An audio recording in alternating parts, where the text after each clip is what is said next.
कि हिंदुस्तान आंख दिखाने के जोगा हो गया है। आज उसने हम पर बगैर एटमी धमाके के वो धमाका किया है कि कौम को एक होना है, और वो जो की स्टेक होल्डर्स हैं इस रियासत के, उनको ये एहसास हो जाना चाहिए कि जो दिलों में धड़कता है, जो पाकिस्तान की बुनियाद है, जो पाकिस्तान का फख्र मुस्तकबिल है, जो कौम को जोड़ सकता है, जो कौम को आजमाइशों से निकाल सकता है, जो हक और सच का दाई है, उसकी आवाज पूरी कौम बनी है। तो अब इनको भी एहसास हो जाना चाहिए कि जो होना था हो चुका है इस मुल्क के लिए, क्योंकि ये शख्स फकत पाकिस्तान की बुनियादों के लिए, पाकिस्तान का मतलब क्या, ला इलाहा इल्लल्लाह, जो नई सोच और पिछले 30-40 सालों से जिस मुल्क में हुआ है उस सोच को दोबारा रिवाइव करने वाला ये शख्स है। इमरान खान बाहर होता तो ये सारे ममालिक आपकी आवाज होते, सारे ममालिक आपको वैल्यू करते। जो शलवार कमीज की इज्जत अक़वाम आलमी हुई, जो पाकिस्तान की इज्जत अक़वाम आलमी हुई, क्यों हुई? कि जब आप सच बोलते हैं, जब आप हक बोलते हैं, जब आप धोखा नहीं देते, जब आप इंसानियत को वैल्यू करते हैं। ये अफगानिस्तान, ये ईरान, तमाम हमसाया ममालिक, इवन चाइना, जितने भी ममालिक हैं ये पाकिस्तान के साथ जुड़ गए थे। और ये भी मैं आपको बताऊं, हिंदुस्तान के अंदर भी वो आवाजें हैं जो इस वक्त अमन, और वो चाहते हैं कि इस खित्ते में अमन आए, क्योंकि प्रॉस्पेरिटी अगर हिंदुस्तान के ज़हन में कि वो एक अजीम कौम बन सकते हैं, उसकी गलत फहमी है जब तक इस खित्ते में अमन नहीं आएगा। सिर्फ मैं इतना कहना चाहूंगा, खान वक्त की जरूरत है, पाकिस्तान और खान, पाकिस्तान और पाकिस्तान के मफादात लाजिम और मलजूम है। इंशाअल्लाह ये वक्त इस वक्त कठिन है, तकलीफ दे वक्त है। हमारा लीडर 72 साल की उम्र में वो सख्ती बर्दाश्त कर रहे हैं जिसकी पाकिस्तान की सियासी तारीख में मिसाल नहीं मिलती। लेकिन एक चीज मैं बताऊं, अल्लाह अल हक है और हक का साथ अल्लाह देता है। इंशाअल्लाह मायूसी से बचना है, तोड़ से बचना है, यूनिटी की तरफ जाना है, एक दूसरे को वैल्यू करना है, और खुदा के लिए अपने लोगों को मत गिराएं। आपका वो असासा है, दुश्मन चाहता ही है कि पीटीआई के अंदर भी तकसीम आए और पाकिस्तान के भी अंदर तकसीम आए। इंशाल्लाह पीटीआई यूनाइटेड है। खान ने जिसको जिम्मेदारी दी हमने उसको वैल्यू करना है। खान ने जिसको बिल्कुल उस पर काटा मारा वो कोई उसको और नहीं करेगा। पाकिस्तान तहरीक इंसाफ अपना 29वां योम तासीस मना रही है। आप ये देख सकते हैं इमरान खान की पुरानी जो वीडियोस हैं वो लगाई जा रही हैं। तमाम पाकिस्तान तहरीक इंसाफ के जो पार्लियामेंटेरियन हैं वो यहाँ पहुंचे हुए हैं। ये सूरत हाल है इस टाइम। यहाँ जो कन्वेंशन हो रहा है, तमाम MNA हैं, तमाम MPs हैं, तमाम टिकट होल्डर्स हैं, वो यहाँ पर मौजूद है। सो शहरयार अफरीदी साहब भी यहाँ मौजूद है। शहरयार अफरीदी साहब अस्सलाम वालेकुम। शहरयार अफरीदी साहब अस्सलाम वालेकुम, कैसे हैं? 29वां योम तसीस है, जिसने पार्टी की बुनियाद रखी, मेहनत की, वर्क किया। आज वो इंसान खुद जेल में कैद है और यहाँ तहरीक इंसाफ तमाम इकट्ठी है, क्या कहेंगे आप? बिस्मिल्लाहिर्रहमानिर्रहीम, इय्याका नअबुदु व इय्याका नस्तईन, सदक़ल्लाहुल मौलाना अज़ीम। तमाम तारीफ़ें रब की और अरबहा दुरूद इमामुल अंबिया खातिमुन नबीय्यीन हज़रत मोहम्मद मुस्तफ़ा सल्लल्लाहु अलैहि वसल्लम पे। पिछले 100 सालों में लोग मुख्तलिफ सोचों के, खासकर पॉलिटिकल पंडित्स, माओ से तुंग की इनिशिएटिव्स को वैल्यू करते हैं।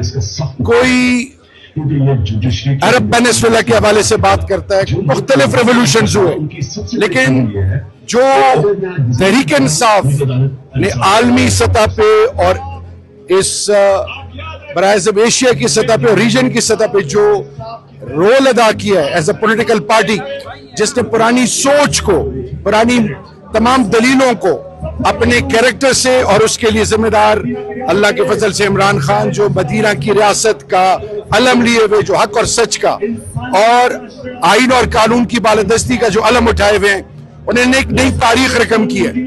याद रखिए, अंबिया कराम से लेकर अब तक जो भी हक के लिए खड़ा होता है वो आजमाया जाता है, मुख्तलिफ नशे बफराज से गुजरना पड़ता है। और उसकी क्लासिक एग्जाम्पल अगर हम रिसेंट पास में देखें तो नेल्सन मंडेला है। लेकिन इमरान खान ने जो एक नई तारीख रकम की है, उसने एक नई सोच दी है, कौम को शऊर दी है, अपनी बुनियाद से जोड़ा है, एक ऐसी सोच दी है कि अब पाकिस्तान के मुस्तकबिल को इंशाअल्लाह कोई नहीं रोक सकता।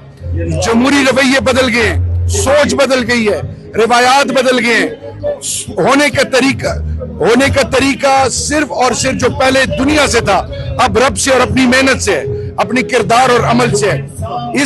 اس عمل کے لیے جتنا بھی سراہا جائے عمران خان کو، مرد مجاہد، مرد مومن جو حق اور سچ کی جنگ لڑ رہا ہے. یاد رکھیے ہمارا مستقبل بڑا روشن ہے.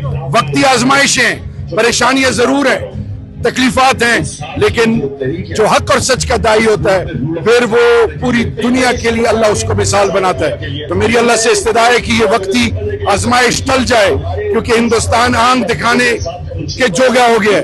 آج اس نے ہم پر بغیر ایٹمی دھماکے کے وہ دھماکہ کیا ہے کہ قوم کو ایک ہونا ہے.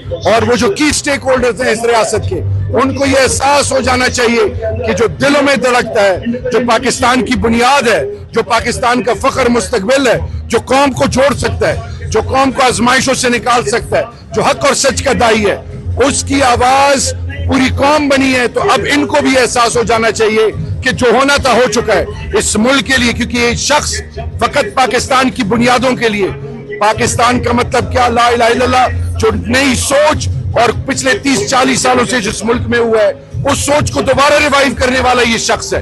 تو میں آج اتنا کہنا چاہوں گا، آج کا دن پوری پاکستانی قوم کے لیے، اس خطے کے لیے. شہریار افریدی صاحب، آپ کیا سمجھتے ہیں اگر ابھی عمران خان باہر ہوتے اور یہ جو بھارت اور پاکستان کا تنازع چل رہا ہے، سندھ طاس معاہدہ ختم کر دیا گیا ہے، پانی روک دیا گیا ہے، کیا یہی رد عمل آتا جو اس حکومت کی طرف سے ہے؟ دیکھیں جی، میں اتنا بتاؤں کہ 35 اور 370 جب ہندوستان نے ایبروگیٹ کیا تو پہلی دفعہ ڈپلومیٹک فرنٹ پہ ہندوستان کو شکست کھانی پڑی. گلوبل پرسپشن بدل گئے. عمران خان باہر ہوتا تو یہ سارے ممالک آپ کی آواز ہوتے، سارے ممالک آپ کو ویلیو کرتے. جو شلوار قمیض کی عزت اقوام عالمی ہوئی، جو پاکستان کی عزت اقوام عالمی ہوئی، کیوں ہوئی؟ کہ جب آپ سچ بولتے ہیں، جب آپ حق بولتے ہیں، جب آپ دھوکہ نہیں دیتے، جب آپ انسانیت کو ویلیو کرتے ہیں. یہ افغانستان، یہ ایران، تمام ہمسائے ممالک، ایون چائنا، جتنے بھی ممالک ہیں یہ پاکستان کے ساتھ جڑ گئے تھے.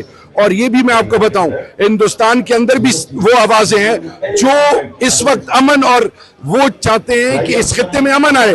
کیونکہ پراسپیرٹی اگر ہندوستان کے ذہن میں کہ وہ ایک عظیم قوم بن سکتے، اس کی غلط فہمی ہے جب تک اس خطے میں امن نہیں آئے گا. صرف میں اتنا کہنا چاہوں گا، خان وقت کی ضرورت ہے. پاکستان اور خان، پاکستان اور پاکستان کے مفادات لازم و ملزوم ہے.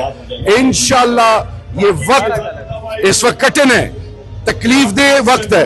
ہمارا لیڈر 72 سال کی عمر میں وہ سختی برداشت کر رہے جس کی پاکستان کی سیاسی تاریخ میں مثال نہیں ملتی. لیکن ایک چیز میں بتاؤں، اللہ الحق ہے اور حق کا ساتھ اللہ دیتا ہے. انشاءاللہ مایوسی سے بچنا ہے، توڑ سے بچنا ہے، یونٹی کی طرف جانا ہے، ایک دوسرے کو ویلیو کرنا ہے. اور خدا کے لیے اپنے لوگوں کو مت گرائیں. آپ کا وہ اثاثہ ہے، دشمن چاہتا ہی ہے کہ پی ٹی آئی کے اندر بھی تقسیم آئے اور پاکستان کے بھی اندر تقسیم آئے. انشاءاللہ پی ٹی آئی یونائٹڈ ہے. خان نے جس کو ذمہ داری دی ہم نے اس کو ویلیو کرنا ہے. خان نے جس کو بالکل اس پہ کاٹا مارا وہ کوئی اس کو نہیں کرے گا. تو خدا کے لیے یونٹی یونٹی یونٹی وقت کی ضرورت ہے.